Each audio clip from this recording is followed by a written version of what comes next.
Bien, bonjour et merci pour cette présentation qu'on vient d'entendre. Et j'espère pouvoir faire un petit peu le complément et apporter quelques précisions en plus. Alors, on est tous d'accord qu'aujourd'hui, l'agriculture est à un tournant. On est sorti de la Révolution verte. Je me souviens à quel point on encensait cette révolution verte qui a permis l'autonomie alimentaire, effectivement, dans l'après-guerre, mais qui a été aussi la source d'un certain nombre de catastrophes dont on ne mesure pas encore tout à fait l'importance aujourd'hui. Alors, vous êtes tous d'accord pour qu'on admet que notre modèle de production alimentaire et notre modèle de vie qui en découle sont à l'origine actuellement d'un certain nombre de défis qu'il nous faut relever. Et ces défis sont à la fois sociétaux, mondiaux, entraînent des problèmes particulièrement complexes, entraînent des migrations d'ordre écologique, des migrations d'ordre politique, des migrations, etc. Et que nous sommes amenés à réfléchir aux outils qui nous permettent de faire face à ces différents défis. Alors, parmi les mutations les plus, je dirais, les plus tangibles, comment ça se fait? Voilà. C'est effectivement la défiance qu'il y a vis-à-vis des problèmes des aliments d'origine animale. En tant que médecin, je suis confronté en permanence à cette réticence par rapport à la viande, à ces montées en puissance d'arguments contre le lait, contre les œufs, contre le fromage, la charcuterie, etc., avec des motifs qui sont, d'une part, le bien-être animal, et d'autre part, les incidences sur la santé humaine, d'une part, et sur les répercussions écologiques, d'autre part. Alors, face à ça, on a des groupes militants extrêmement virulents. Bon, je cite L214, 269 Life, etc., qui occupent la place sur le plan des médias et qui ne laissent plus beaucoup de place pour un raisonnement lucide, rationnel, et pour la voie scientifique ou médicale. Dans l'approche que nous avons faite au niveau de Bleu Blanc Cœur, il y a eu une première tentative qui était de voir comment on pouvait modifier l'alimentation des ruminants pour obtenir des produits de bonne qualité. Alors ça a été il y a une vingtaine d'années. J'ai été à l'origine, avec mon collègue Pierre Veil, de la création de Bleu Blanc Cœur. Et à l'origine, petite anecdote, je disais, j'en ai ras-le-bol de soigner des gens qui sont diabétiques, qui sont obèses, qui ont des maladies métaboliques. On leur prescrit des régimes. Alors tant que les diététiciennes sont là pour les tenir en laisse, ça marche. Et puis dès qu'on lâche la bride, ben c'est foutu. Ils reprennent leurs bonnes vieilles habitudes.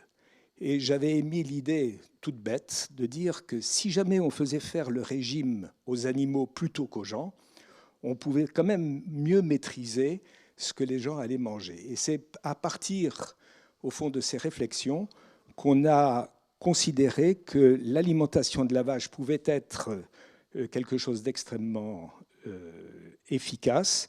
Et de fait, par des études cliniques que nous avons faites chez l'obèse, chez le diabétique, chez l'insuffisant cardiaque, enfin les maladies cardiovasculaires d'origine ischémique, etc., on a pu montrer à quel point, effectivement, on était efficace, ne serait-ce que, enfin, en particulier, par l'augmentation des oméga-3 dans les produits d'origine animale. Simplement, c'était peut-être une vision un petit peu restrictive de ce que pouvait être une alimentation de bonne qualité. Et de ce point de vue-là, nous avons élargi un petit peu notre champ d'investigation en disant qu'une alimentation plus vertueuse nécessitait, au fond, une amélioration de l'ensemble de la chaîne alimentaire. Donc la qualité du sol, le choix des végétaux d'intérêt nutritionnel, la qualité environnementale, puisque effectivement, il fallait diminuer les émissions de gaz à effet de serre, il fallait diminuer le gaspillage, diminuer les intrants chimiques, enfin tout ce qu'on vient déjà d'entendre, c'était un petit peu notre objectif. Et le tout associé à une pédagogie qui soit audible par les consommateurs, mais aussi par les producteurs et les transformateurs, et puis une alimentation qui soit une alimentation saine, bonne pour la santé humaine, accessible au plus grand nombre et en particulier aux plus défavorisés, parce que ce sont eux qui en ont le plus besoin. Ce n'est pas le bourgeois rive gauche qui en a le plus besoin, mais c'est vraiment les gens les plus défavorisés. Donc, comment faire? Et de ce point de vue-là, nous avons essayé d'imaginer des outils qui nous permettent de choisir une alimentation plus adaptée. Alors, pour l'illustrer, je vais vous montrer ce qu'on a fait avec le programme Agralide. Le programme Agralide consistait à étudier 8 menus. 4 menus essentiels qui sont le menu standard, tel qu'il a été défini par le CIQUAL, le menu PNNS, bon à l'époque c'était le PNNS 4, le menu sans poisson parce que il y a une pression sur la ressource halieutique, mais je n'en suis pas aussi sûr que ça parce que j'habite quand même la ville qui est le premier port de pêche en France, à Lorient, et le poisson, il y en a, à tel point, je peux donner un chiffre global, il y a à peu près 3 tonnes de poissons qui sont mis en farine de poisson parce qu'ils sont invendus, parce qu'il y a du poisson. Mais les espèces changent. Donc ça, c'est un véritable problème. Et puis, il y a le menu végétarien, parce que c'est quand même quelque chose qui est très prégnant dans la demande. Et puis, ces 4 menus ont été déclinés d'une part avec des produits d'origine standard, donc des productions standards, et d'autre part avec des productions de type bleu-blanc-cœur, c'est-à-dire où on complémentait l'alimentation notamment des animaux et où on rajoutait des végétaux riches en oméga 3. Donc, ces 8 menus ont été analysés et ont été analysés sur un certain nombre de critères qui sont des critères globaux et des critères globaux qui permettaient d'avoir une vision fine de l'ensemble des répercussions de la consommation de ces différents menus. Alors, bon, je vous laisse, je ne vais pas rentrer dans les détails parce qu'on y serait encore demain, mais grosso modo, ces critères ont été analysés dans le cadre d'une analyse du cycle de vie des aliments.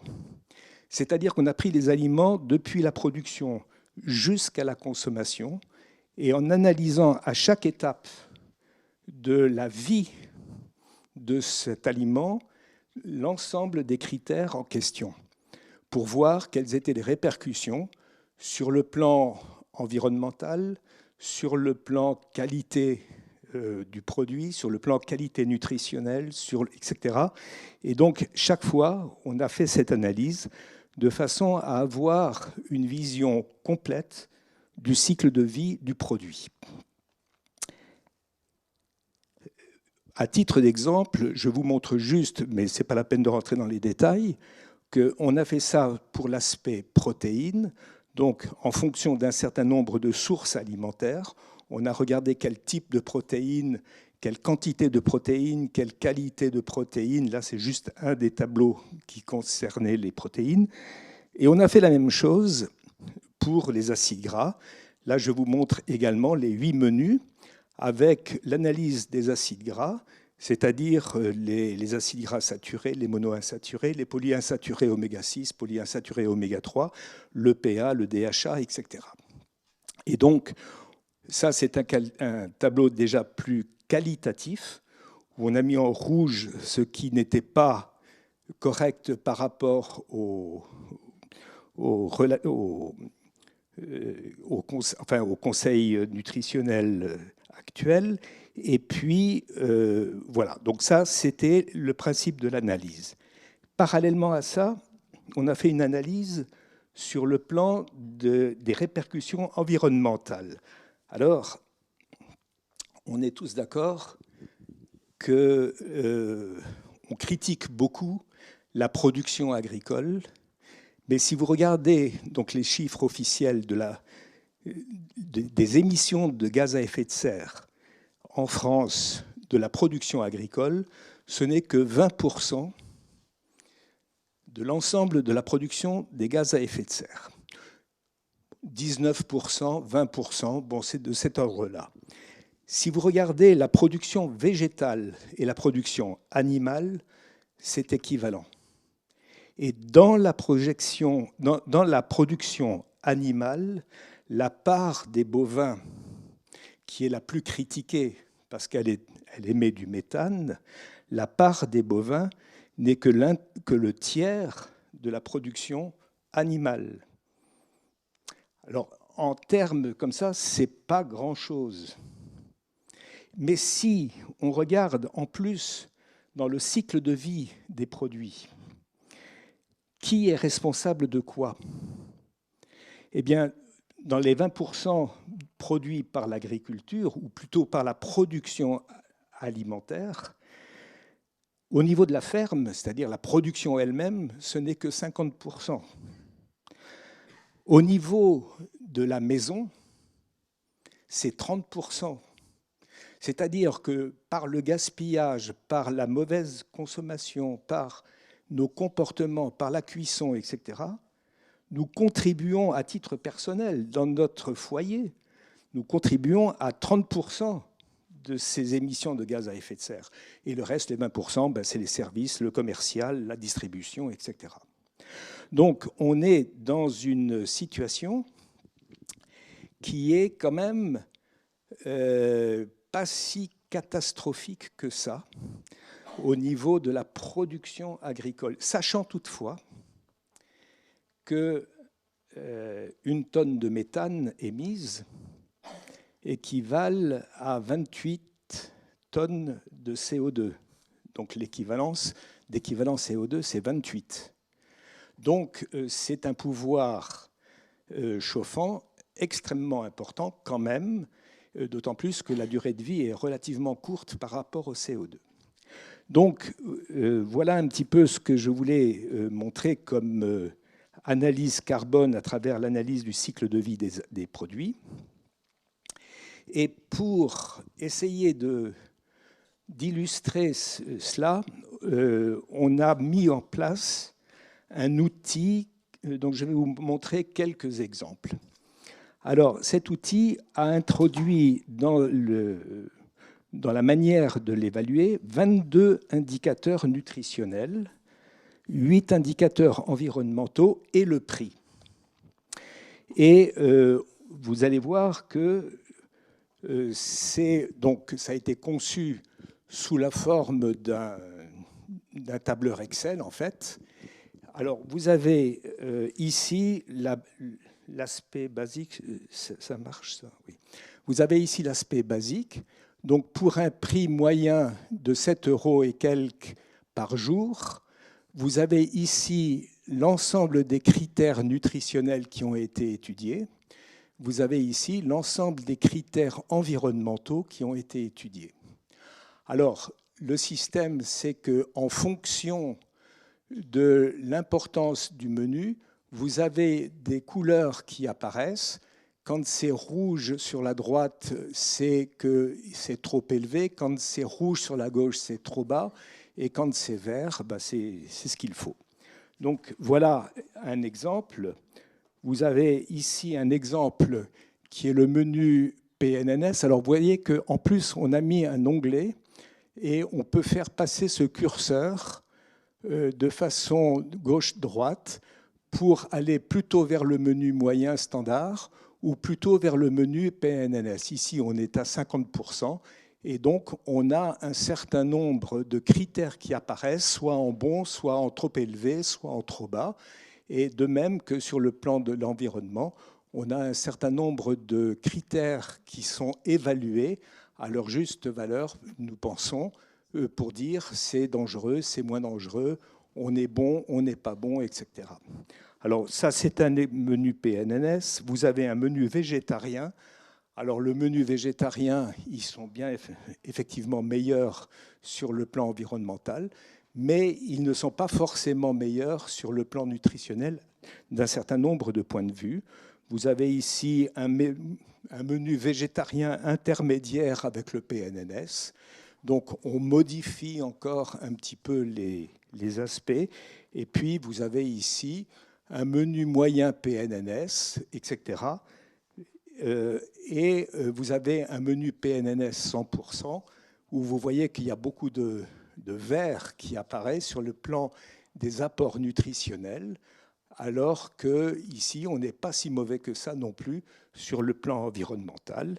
Et puis, vous avez le PNNS bleu blanc cœur, où on a également un certain nombre de critères. Alors, je résume, et dans le résumé, c'est qu'on a essayé de regarder, pour synthétiser tout ça, eh bien, le régime végétarien, c'est le meilleur si on regarde le nombre de grammes de CO2 émis par gramme d'aliments consommés. Donc, les végétariens, effectivement, sont meilleurs pour l'environnement. Si on regarde, par gramme de CO2 émis pour 100 calories consommées, c'est également les végétariens. Mais si on regarde la gramme de CO2 émis par kilo d'aliments consommés équilibrés, les végétariens sont le pire et le PNNS décliné en bleu blanc cœur est le meilleur. Ça veut dire quoi? Ça veut dire que quand on mange végétarien, on mange déséquilibré. On mange déséquilibré, et pour le rééquilibrer, il y a deux solutions. Première solution, on consomme davantage, et à ce moment-là, on pollue davantage. Deuxième solution, on prend des compléments alimentaires, et à ce moment-là, ce sont des produits ultra transformés qui consomment davantage. Donc finalement, l'argument végétarien de ne pas manger d'animaux parce qu'il y a le bien-être animal et parce que l'environnement ne supporte pas ça, c'est un faux argument. Le végétarien est beaucoup plus polluant, entre guillemets, de l'environnement qu'un régime normalement équilibré avec des produits animaux. Alors, en complément de cette étude, nous avons fait une autre étude. Là, on retrouve le travail de Martin, donc à l'INRAE de Clermont-Ferrand. On a montré que les graines de lin extrudées, dans l'alimentation des vaches, s'accompagnaient d'une baisse en fonction de la concentration de graines qui était mise dans l'alimentation des vaches. On avait une diminution des émissions de méthane. Ici, c'est le méthane, qui pouvait aller jusqu'à 37%. Cette diminution de méthane ne s'accompagnant pas d'altération de la production laitière, puisque la production laitière et la production protéique de la vache restent exactement la même. Autrement dit, c'est comme le carburateur d'une voiture, c'est-à-dire que quand on met le bon carburant, eh bien, ça fonctionne mieux. Et donc, à partir de cette première étude, on a essayé de réfléchir à un outil qui nous permette de calculer à la fois le bénéfice sur le plan de la santé de l'animal et de la santé humaine, et en même temps le bénéfice sur le plan de l'environnement par les émissions de méthane.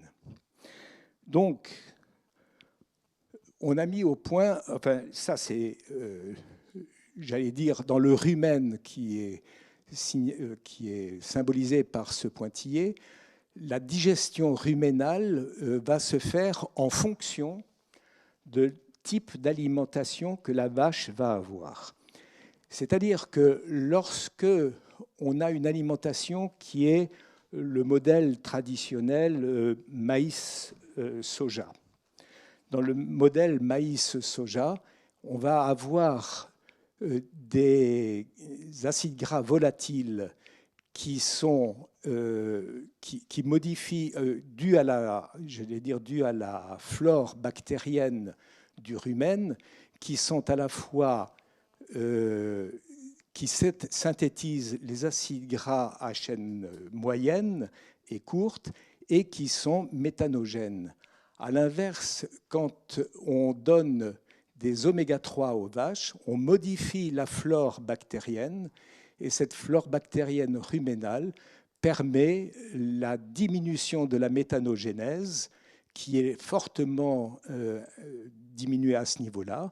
Et il y a une relation directe entre l'émission de méthane par la vache et la quantité d'oméga-3 qu'on retrouve dans le lait. Alors, vous avez ici un petit graphique qui vous montre que cette relation est parfaitement linéaire dans l'espace qui nous concerne.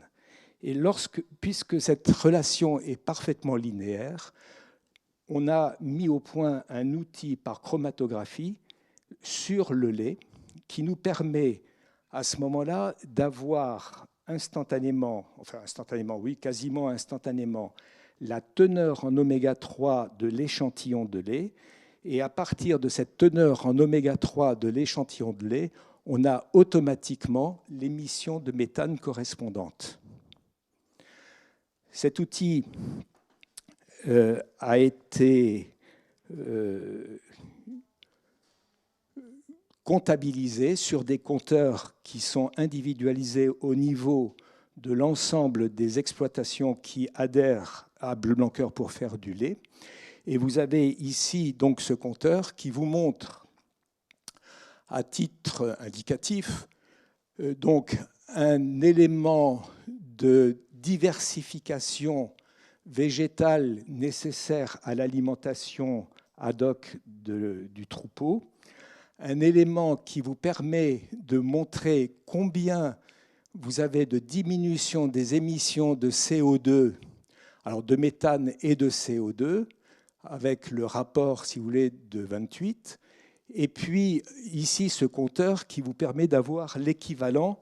Alors, j'avais juste un exemple qui, en 2000, si je trouve ça, voilà, en 2000, nous avons...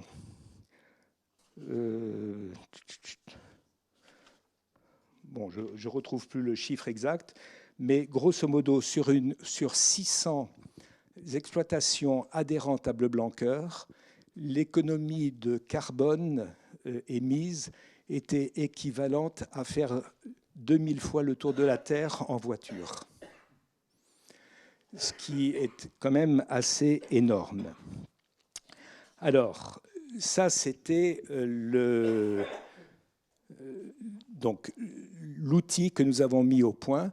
Et cet outil, actuellement, il est déposé et il a été reconnu par le PNUE, donc par les Nations Unies, par le Programme des Nations Unies pour l'environnement, comme le moyen de diminuer les émissions de gaz à effet de serre au niveau des élevages de bovins destinés à la production laitière. Alors, oui, c'est ça, j'ai retrouvé. Donc en 2020, sur un panel de 617 éleveurs, on a économisé 631 tonnes de méthane, ce qui veut dire 17 000, quasiment 18 000 tonnes d'équivalent CO2, ce qui équivaut à 82 millions de kilomètres de voitures non parcourues, c'est-à-dire 2000 fois le tour de la Terre. Alors, en complément de ce programme, nous avons un autre programme qui est celui Proléval légumineuse. Et là, on touche déjà au domaine végétal. Alors, le problème des légumineuses, c'est que l'objectif, c'est de diminuer les intrants azotés par l'introduction de légumineuses locales qui évitent en outre les importations de légumineuses et notamment du soja qui sont responsables de déforestation. Alors, on a refait le même travail en se fondant sur la technique agribalise qui a été mise en évidence, enfin qui a été développée, la méthode développée d'analyse du cycle de vie par l'ADEME. Et ce programme donc, vise à économiser, enfin à assurer l'autonomie protéique des exploitations dans une dynamique vertueuse pour diminution drastique des émissions de NO2. Alors, c'est ça qui est important, sachant que le NO2, c'est 300 fois l'équivalent CO2. C'est considérable. Alors, 300, plus ou moins, enfin, je crois que c'est 300. Hein. Et donc, nous avons développé ce programme. Alors, pour les vaches, l'objectif, c'est de sortir totalement des importations de soja étranger, quitte à faire de la production de soja local avec d'autres oléoprotéagineux. Et ça, c'est le plan qui a été mis en place et qui est introduit dans le cahier des charges. Et je signale que le cahier des charges de Bleu-Blanc-Cœur est un cahier des charges qui a une obligation de résultat. À l'inverse, par exemple, du bio qui n'a qu'une obligation de moyens. Donc voilà un petit peu le cahier des charges vis-à-vis de la réduction en termes de protéagineux.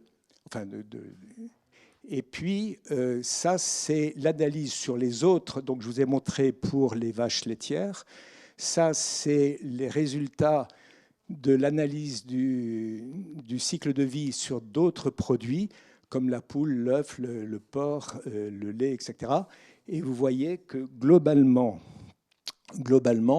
nous avons la diminution de CO2 qui va globalement de 5 à 25, tout en maintenant la quantité d'oméga 3, enfin du rapport oméga 6 sur oméga 3 inférieur à 4, ce qui est l'objectif de santé publique.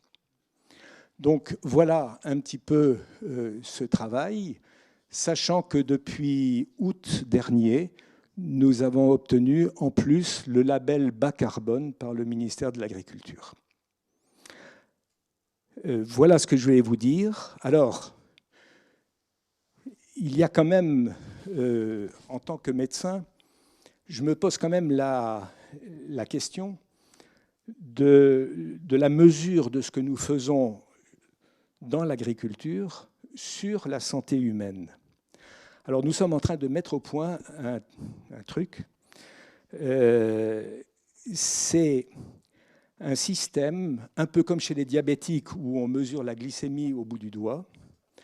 Actuellement, on utilise le système Oméga 3 Camp, qui est un système de lecture par chromatographie sur goutte de sang et qui nous permet d'avoir un pic d'oméga 3 qu'on peut analyser par rapport aux autres acides gras.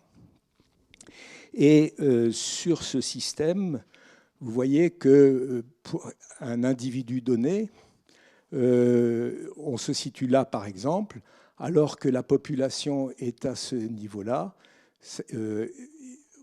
Pour le risque inflammatoire, on a exactement la même capacité d'évaluation et on a un index de déséquilibre alimentaire qui est également mesuré. cet outil, il est encore en cours d'évaluation. Actuellement, dans le cadre d'une autre étude, j'en parlais avec mes collègues, c'est une étude sur l'allaitement maternel, où nous sommes en train, avec le pôle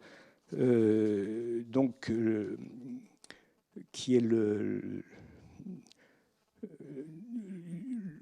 il y a comment dire je cherche mes mots. Enfin, on est en train de mettre au point un outil de mesure chromatographique qui nous soit propre, puisqu'on a un pôle de compétitivité à Lannion, voilà, un pôle de compétitivité à Lannion sur le plan électronique qui nous permet, qui travaille actuellement sur la mise au point de ce lecteur. Et on espère que d'ici peu, il sera opérationnel. Et donc, on va pouvoir lancer cette relation entre la qualité de la santé de l'animal et la qualité de la production alimentaire et la santé humaine.